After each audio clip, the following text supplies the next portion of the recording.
Let's talk about two moments that reveal the very soul of America and how they echo the fears and visions of our founding fathers. First, rewind to January 6th, 2021. A violent mob of Trump supporters stormed the U.S. Capitol, fueled by lies of a stolen election. They didn't just protest, they forced their way in, smashed windows, assaulted police, and halted Congress from certifying a peaceful transfer of power, temporarily. Over 1,400 people had since been charged. Some even admitted to trying to overthrow democracy itself. Now fast forward to today. Federal ICE agents are carrying out aggressive raids in Los Angeles, arresting dozens of immigrants and sparking massive protests. And President Trump, back in the White House, didn't just let ICE act alone. He ordered up 2,000 National Guard troops, for now, to support the operation without California's consent.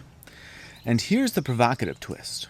Many of the same people who stormed the Capitol in 2021, who claimed it was their patriotic duty to challenge a stolen election, are now demonizing the LA protesters as anarchists, criminals, or threats to the Republic. And let's be very clear. January 6th was a violent attempt to stop the constitutional process. And the LA protests are about resisting what critics see as a federal overreach, a federal ICE crackdown that, by some accounts, bypassed the state's authority. Our founding fathers had a lot to say about these kinds of moments.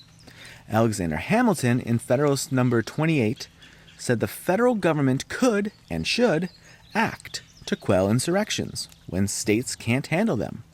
But he also warned that federal force must be used cautiously, only in genuine crisis, not as a routine tool to enforce political agendas.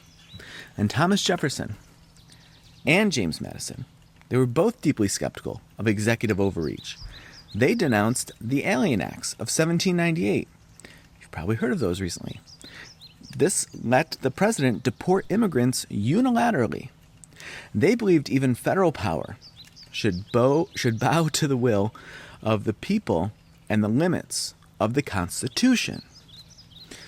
So what's happening here? On January 6th, 2021, the federal government was too slow to protect Congress, a sacred constitutional duty. And in LA today, the federal government is moving swiftly. But critics say it's trampling state sovereignty, deploying military force in a city that didn't ask for it. The Constitution has clear guardrails.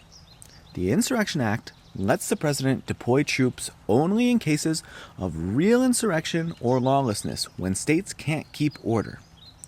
Title 10 lets federal troops do immigration enforcement, but normally with state cooperation, not as a tool to bypass state power outright. Yet here we are, and here that bug is.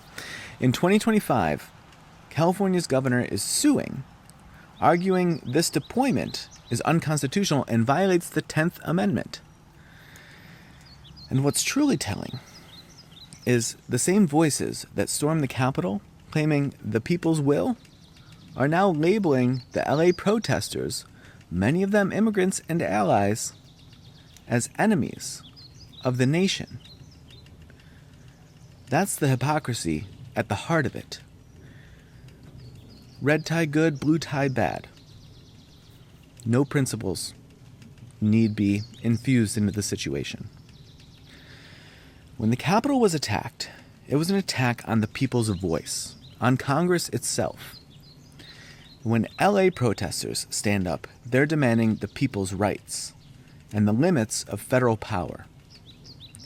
The founders believed in both strong government to protect democracy, but also strict limits to keep that government from crushing dissent. History's lesson is that the Constitution doesn't protect itself. We, the people, must protect it, even when it's messy, and even when it's unpopular. So as we watch LA today, and probably tomorrow, and the day after, let's not lose sight of the core truth that power must answer to the people, that federal might is not meant to be a weapon against them. And in the end, the Constitution's promise is only as strong as our courage to hold it sacred.